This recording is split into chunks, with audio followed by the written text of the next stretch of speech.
ہم جی رہے ہیں، جن حالات میں ہم سانس لے رہے ہیں، دنیا جو ہمارے سماج اور معاشرے کو تباہ و برباد کرنے پر لگی ہوئی ہے۔ حالات کا رونا رونے سے پہلے ہمیں یہ دیکھنا ہوگا کہ کیا ہم نے خود اپنے گھر کو آگ نہیں لگائی۔ ہم نے اسلام کو محض مسجدوں تک محدود کر دیا جبکہ وہ زندگی گزارنے کا مکمل منشور تھا۔ ہمارے محترم بزرگوں، جمعیت علماء کے کارکنان اور خدام اور اس سے محبت اور تعلق رکھنے والے میرے عزیز دوستو، ہاں مولانا، میں بھی آپ کے انہی محترم بزرگوں، کارکنوں، خدام اور جمعیت العلماء ہند سے تعلق رکھنے والے محبت کرنے والوں کے بارے میں ہی آپ کو بتانا چاہتا ہوں، جس میں اصلاح معاشرہ کے سلسلے میں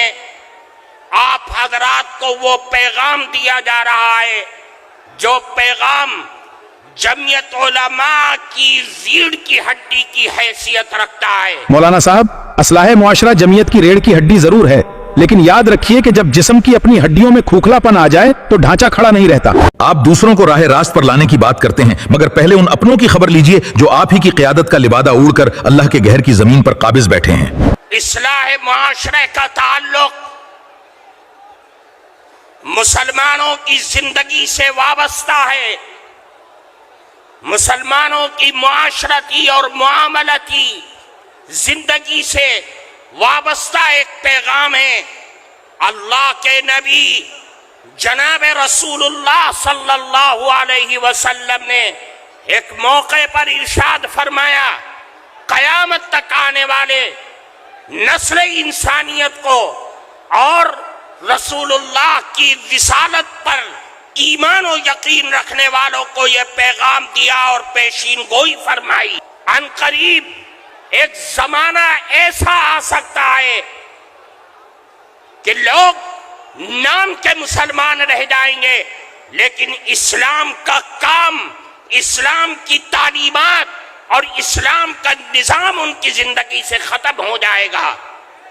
اور ایسے بھی حالات آ سکتے ہیں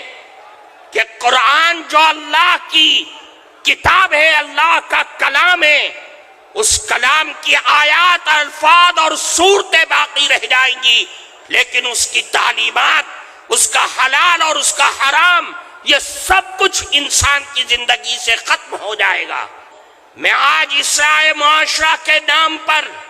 یہ پیغام جناب رسول اللہ صلی اللہ علیہ وسلم کا آپ کو دے کر کے یہ بتلانا چاہتا ہوں کہ اللہ کے نبی نے فرمایا کہ دیکھو ایسے حالات مت پیدا ہونے دینا، ایسے حالات کو جنم ہونے مت دینا کہ آپ کے درمیان سے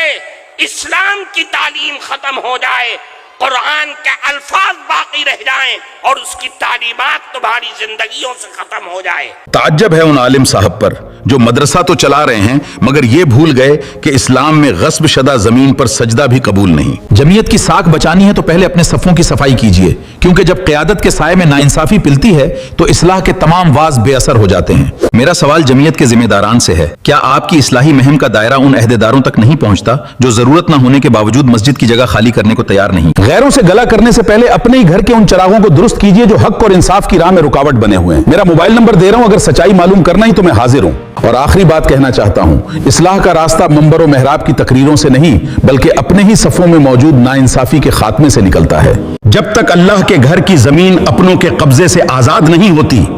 تب تک معاشرے کی آزادی کا ہر دعوے بے معنی ہے۔